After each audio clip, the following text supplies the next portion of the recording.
My name is Rachel Bennett. You may have heard about the Napa wedding where the bride was exposed right on stage. But what most people don't know is I was the woman the groom once loved, once left, and then came back to. Not because of nostalgia, but because of a child who shared his eyes. I gave birth alone in a public hospital. I stood at my ex-husband's wedding, smiling like a professional while breaking inside. But through it all, I witnessed something rare.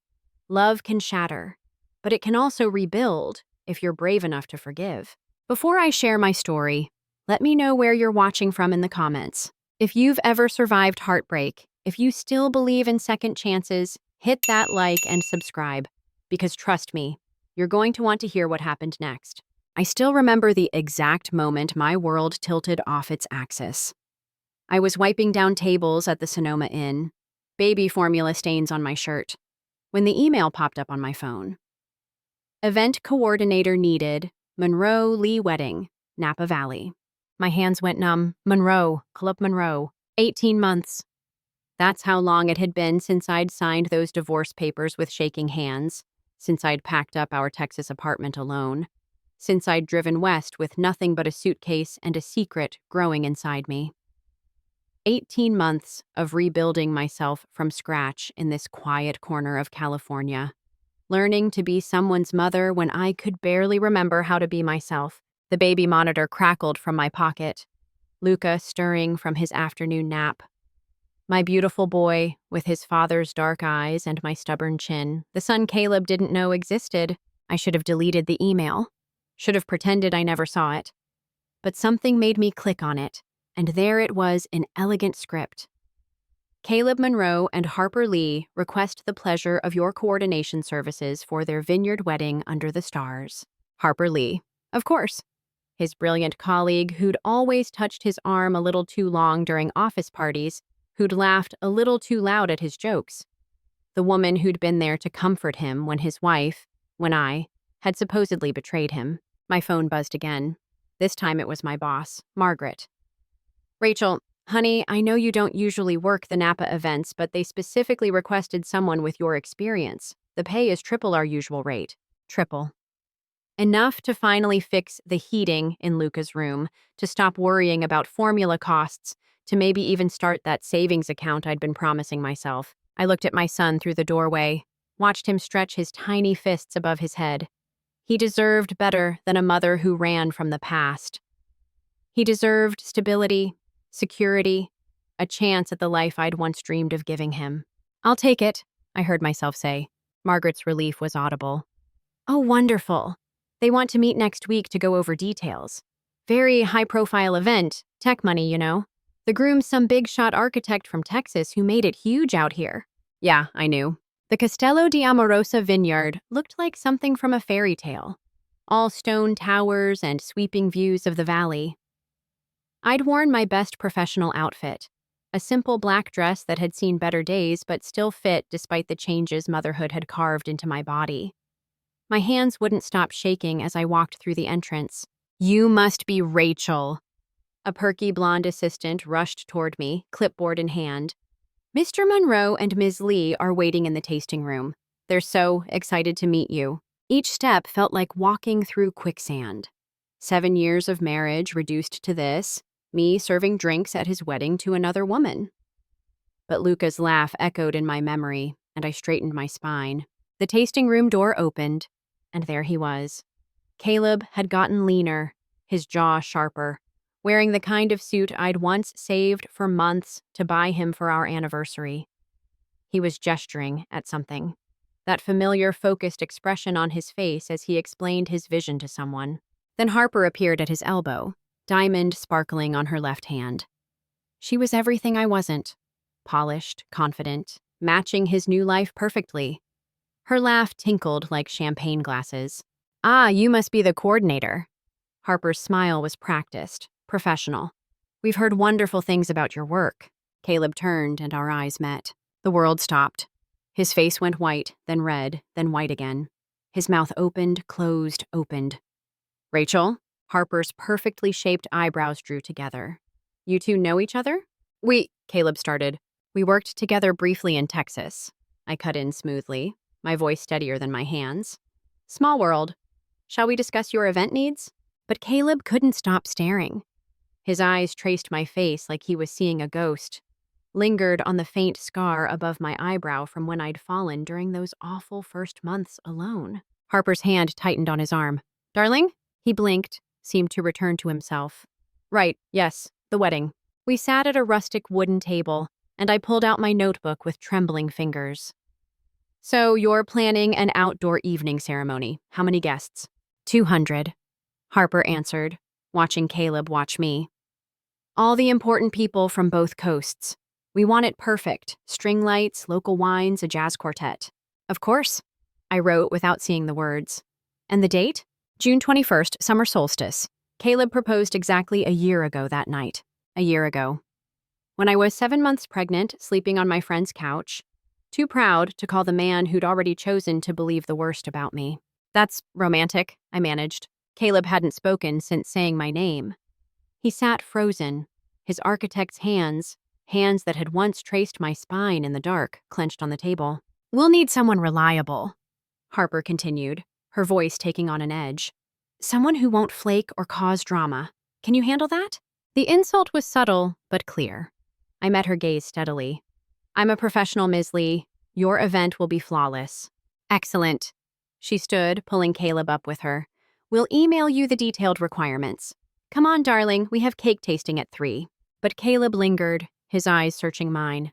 Rachel, Caleb! Harper's voice sharpened. He followed her out, but at the door he looked back. And in that glance, I saw something I hadn't expected. Pain that matched my own. The weeks leading up to the wedding were torture. Every email from Harper, never Caleb, was perfectly polite and impossibly demanding. Color swatches, fabric samples, vendor meetings, each interaction a reminder of the life I'd lost. But the worst part was the pretending.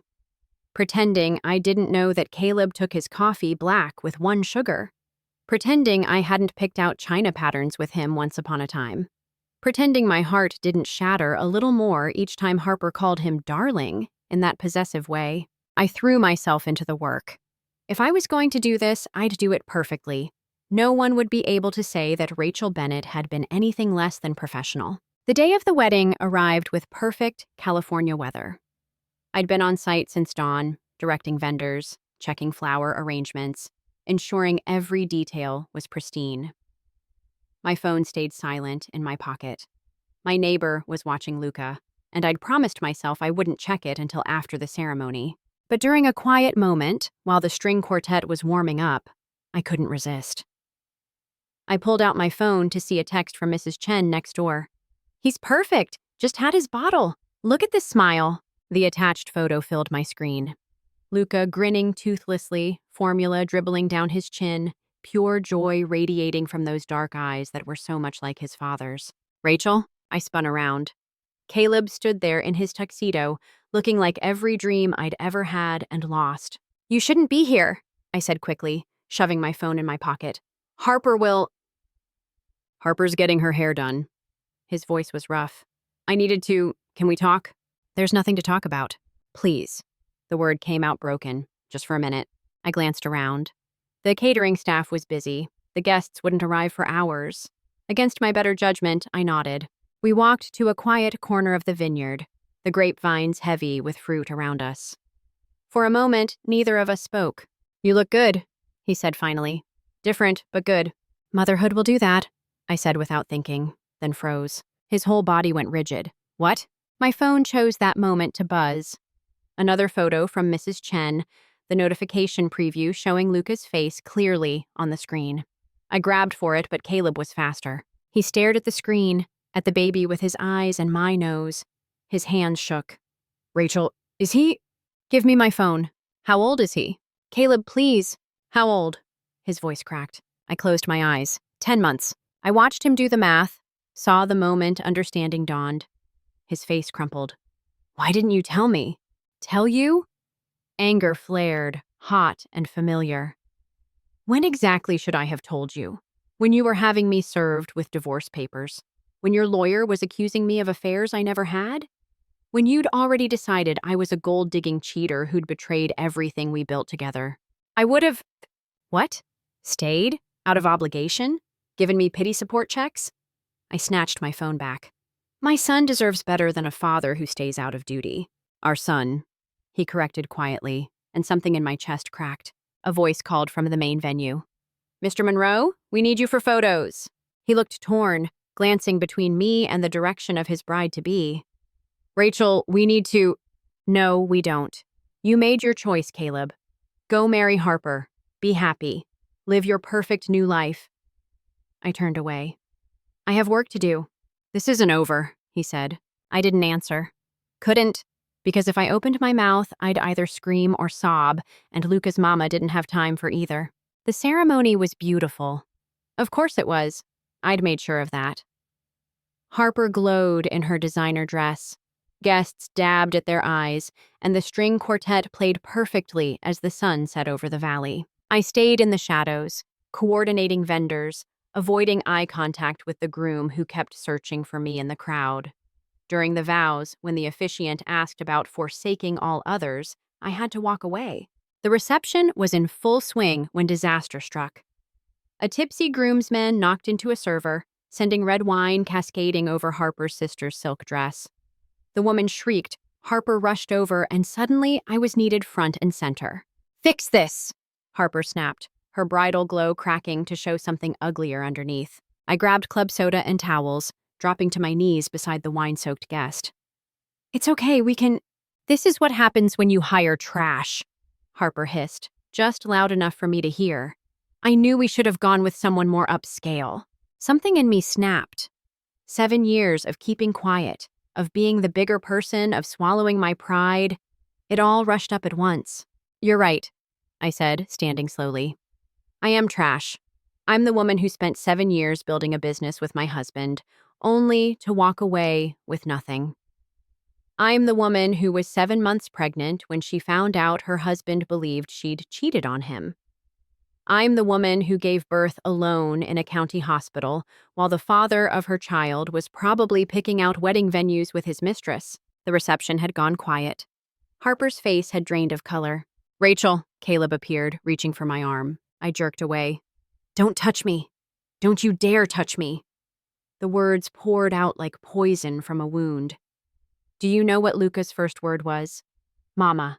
Just mama, over and over, because that's all he has. Do you know I haven't slept through the night in 10 months? That I've mixed formula at 3 a.m. so many times I could do it blind? That he had a fever of 103 last month and I sat in the ER alone, terrified, wishing his father knew he existed? Tears ran down my face, but I didn't care. I've watched him learn to crawl, to laugh, to reach for me when he's scared. And every single milestone, every single moment, I've thought about the man who should have been there. The man who chose to believe lies instead of trusting the woman who loved him more than life itself. What lies? Caleb's voice was hoarse. Rachel, what are you talking about? Harper stepped between us. Darling, she's clearly unstable. Let me handle… No. He moved her aside, his eyes never leaving mine. What lies? I laughed, bitter and broken. Ask your wife. Ask her about the emails she deleted, the messages she changed, the proof she manufactured. Ask her why she needed me gone so badly that she'd destroy a marriage to get what she wanted. You're delusional, Harper sputtered. But Caleb was looking at her now, really looking. The investigators report, he said slowly. You're the one who hired him. You're the one who showed me those photos, those messages. To protect you! Harper's mask finally slipped completely.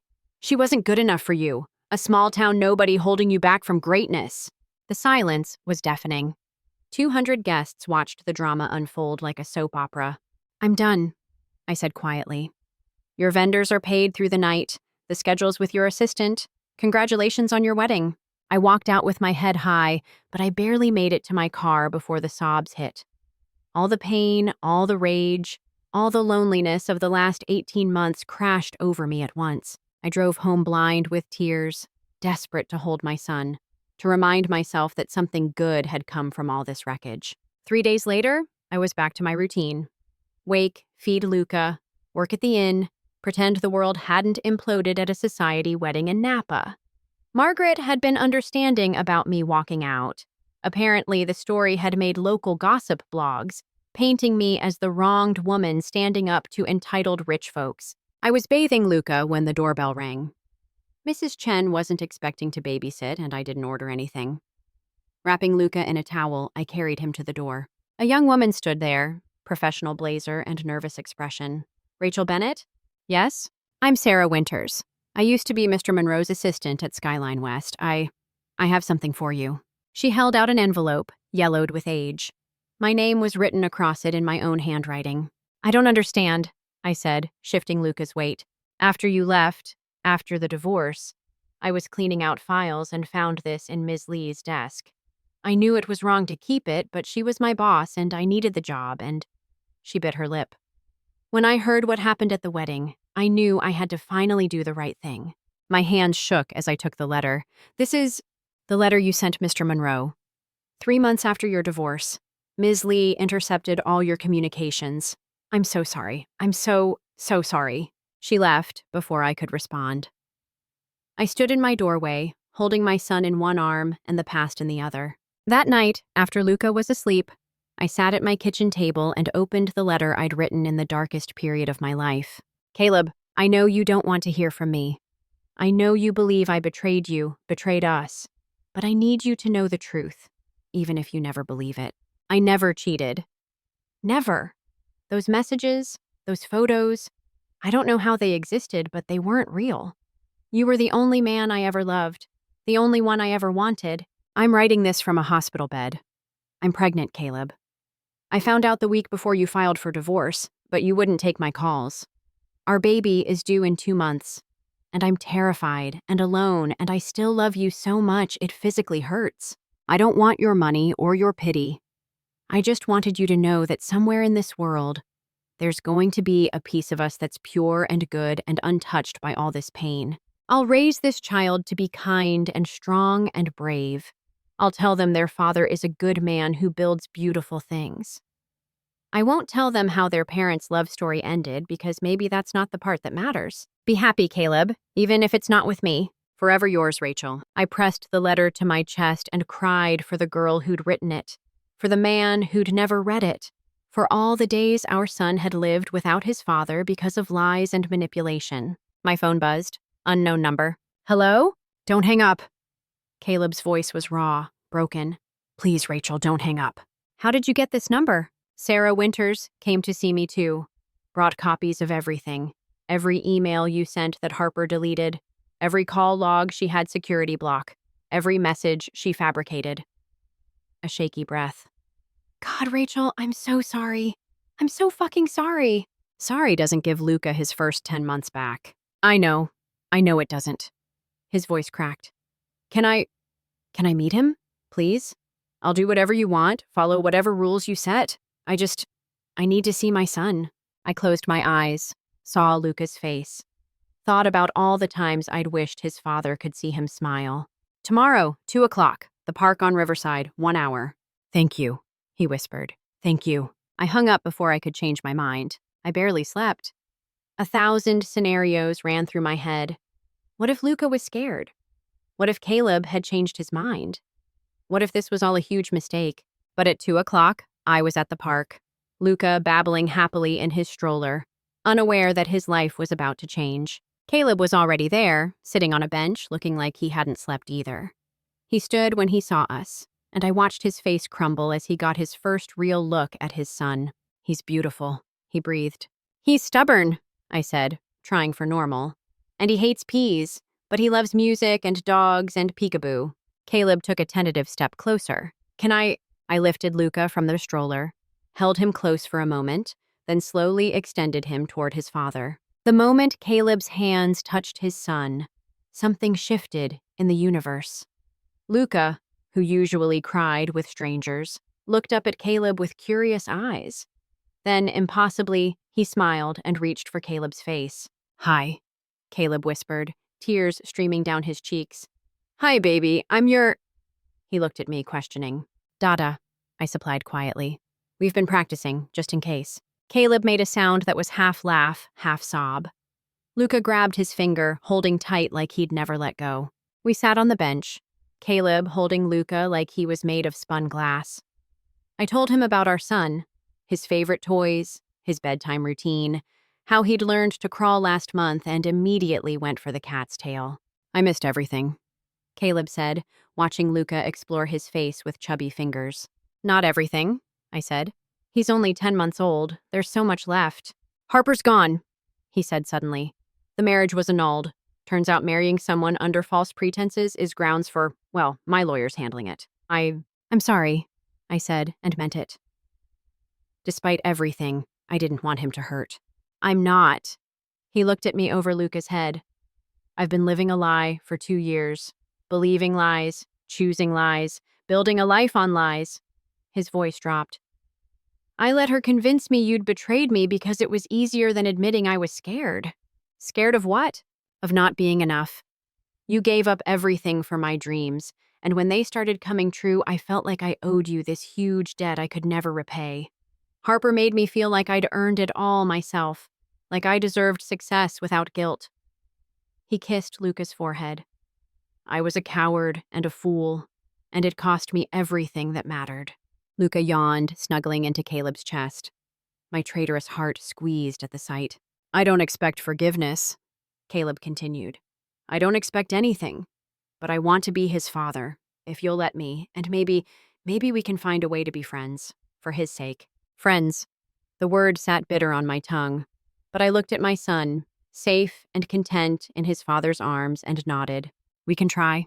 The first few weeks were awkward. Caleb came by every day, working around my schedule at the inn. He changed diapers badly, made bottles too hot, and once put Luca's diaper on backward. But he showed up. Every day, he showed up. You don't have to come daily, I told him one evening as he attempted to feed Luca strained carrots. More ended up on both of them than in the baby's mouth. I missed 10 months, he said simply. I'm not missing any more. Slowly, we found a rhythm. Caleb would arrive as I got home from work, giving me time to shower off the smell of industrial cleaner while he played with Luca. We'd have dinner together, nothing fancy, usually something one of us grabbed from the deli, and put Luca to bed together. It was during one of these evenings that everything shifted again. Luca had been fussy all day, cutting a new tooth. Nothing soothed him. Not his favorite toy, not the teething rings, not even the horrible kids show that usually mesmerized him. I was at my wit's end, exhausted and covered in drool, when Caleb took him from my arms. Hey, buddy, he murmured, swaying gently. I know it hurts, but you're tough, like your mama. Then he started humming, low and soft, a melody I recognized, the song that had played during our first dance at our wedding. Luca's cries quieted to whimpers, then silence. Within minutes, he was asleep against Caleb's shoulder. You remember that song? I said unnecessarily. I remember everything, he replied, still swaying. The way you stepped on my feet during the chorus. How you laughed when the DJ played the wrong version. Your dress had a tiny tear on the hem from when you caught it on your heel. Don't, I whispered. I dream about you. The words fell into the quiet room like stones into water. Every night since the wedding. Sometimes it's memories. Our first apartment, Sunday mornings in bed, the day we signed the papers for Skyline West. But mostly, I dream about all the things I missed. You pregnant, the first ultrasound, holding your hand while you gave birth. Caleb, I know I have no right to these regrets. No right to want things I threw away. He laid Luca gently in his crib. But I need you to know that losing you was the worst mistake of my life. And if I could go back. But you can't. My voice was steady even as my heart raced. We can't. Too much has happened. I know, he said quietly. I just needed to say it. Once. He left earlier than usual that night, and I stood at the window watching his taillights disappear. Luca slept peacefully, unaware that his parents' carefully constructed co-parenting arrangement was cracking at the seams. 6 months passed. Caleb found an apartment 10 minutes away. We settled into a routine. 3 days with me, 3 with him, Sundays together. Luca thrived with 2 parents who, despite everything, loved him fiercely. I even started dating. Nothing serious, Just coffee with a nice pediatrician who didn't mind that I came with baggage. Caleb said nothing about it, but I caught the way his jaw tightened when I mentioned needing a babysitter for date night. I could watch him, he offered. That's not, I sighed. We need boundaries. Right, boundaries. He focused intently on the tower of blocks Luca was demolishing. Is he good to you, the doctor? His name is Marcus, and yes, he's very nice. Nice, Caleb repeated. That's good. Nice is good. 3 weeks later, Marcus gently broke things off. You're still in love with your ex? He said kindly. And from what I've seen, he's still in love with you. I wanted to protest, to insist he was wrong, but the words wouldn't come. Luca's first birthday approached like a freight train. Caleb and I planned a small party, just family and close friends, nothing like the elaborate affairs in his new social circle. But the night before, Caleb showed up at my door with a bottle of wine and red-rimmed eyes. 1 year ago tonight, he said, you were in labor, alone, because of me. We've been through this. No, we haven't, not really. He set the wine on my counter with shaking hands. I've apologized, but I've never really. Rachel, tell me about that night, please. I need to know what I put you through. So I told him how the contractions started during my shift, how I'd driven myself to the hospital because I had no one to call, how I'd sobbed for him during transition, begged the nurses to try his number just once more, how I'd held our son for the first time and felt simultaneously complete and utterly broken. By the end, we were both crying. Caleb pulled me into his arms and I let him, too tired and emotional to maintain walls. I would give anything, he whispered into my hair. Anything to go back and be the man you deserved. The father Luca deserved from day one. You're here now, I said against his chest. That's what matters. We stayed like that for a long time, holding each other in my tiny kitchen while our son slept peacefully in the next room. The birthday party was perfect. Luca destroyed his cake with enthusiasm, charming grandparents who'd flown in from both sides. Watching him laugh, surrounded by family he'd almost never known, something loosened in my chest. Thank you, I told Caleb as we cleaned up paper plates and deflated balloons. For fighting to be here, for not giving up when I made it hard. You had every right to make it hard. He tied off a garbage bag. Can I ask you something? The pediatrician, are you still? No. I focused on wiping frosting from the high chair. It didn't work out. Oh. He failed to hide his relief. I'm sorry. No, you're not. No, he admitted. I'm not. We looked at each other across the wreckage of a 1-year-old's party, and something electric passed between us. This is complicated, I said. Everything about us has always been complicated. He moved closer. But the simple parts. Loving you, wanting you, building dreams with you, those were always easy. Were, I emphasized. Past tense. Are, he corrected. Present tense, always tense. A self-deprecating smile. I've been seeing a therapist, working on the parts of me that were so ready to believe the worst, that were so scared of being unworthy that I made it a self-fulfilling prophecy. Caleb, I'm not asking for promises. I'm not asking for forgiveness you're not ready to give. I'm just asking. He took a breath. Would you have dinner with me?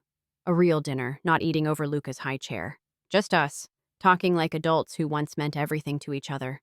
I thought about all the reasons to say no. The pain, the betrayal, the months of single motherhood. But I also thought about the man who'd shown up every day for 6 months, who'd learned every one of Luca's expressions, who still remembered our wedding song. One dinner, I said, but I'm picking the restaurant. His smile could have powered the city. Anywhere you want. And we're going Dutch, if that's what you need. And if it's awful and we realize we're better as co-parents, then we'll be the best co-parents Luca could ask for. He reached out, tucked a strand of hair behind my ear. But Rachel, it won't be awful. My skin tingled where he'd touched me. You sound pretty confident. I am? He picked up Luca, who immediately grabbed for his father's nose. Because I've learned something this year. The things worth having are worth fighting for. And you, Rachel Bennett, are worth everything. Luca babbled agreement, and despite myself, I smiled. 1 year later, I stood in front of my easel, adding final touches to a painting while Luca played at my feet. The spare room in our new house had perfect light for a studio.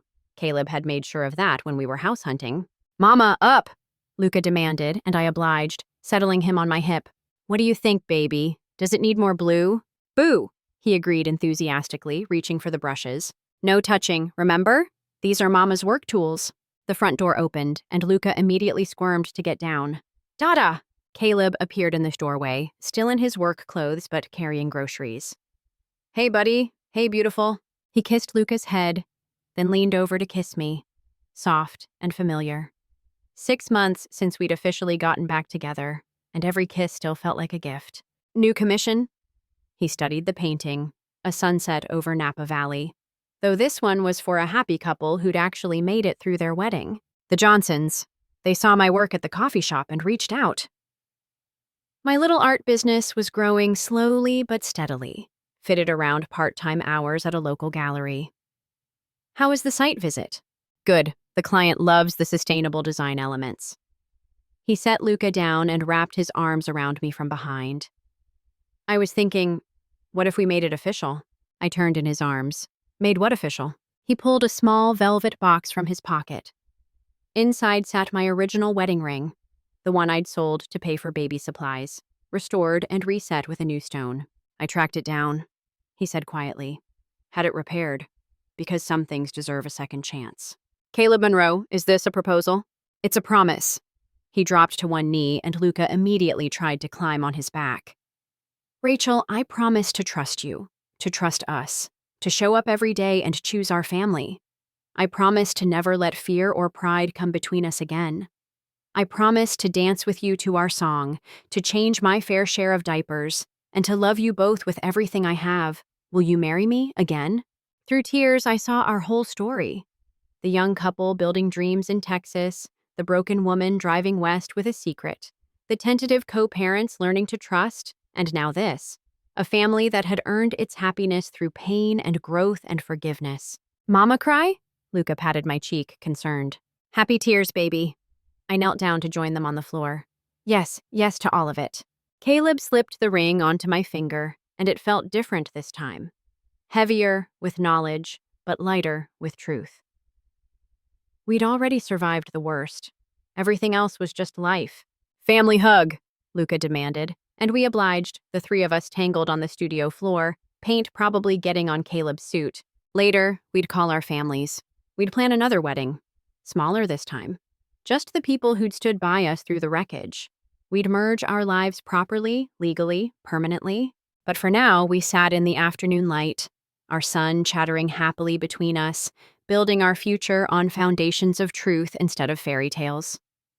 It wasn't the story I'd planned, but it was ours. Messy and real and absolutely perfect. I love you, Caleb whispered. I know, I whispered back. I've always known. And under the same stars that had witnessed our ending, we began again.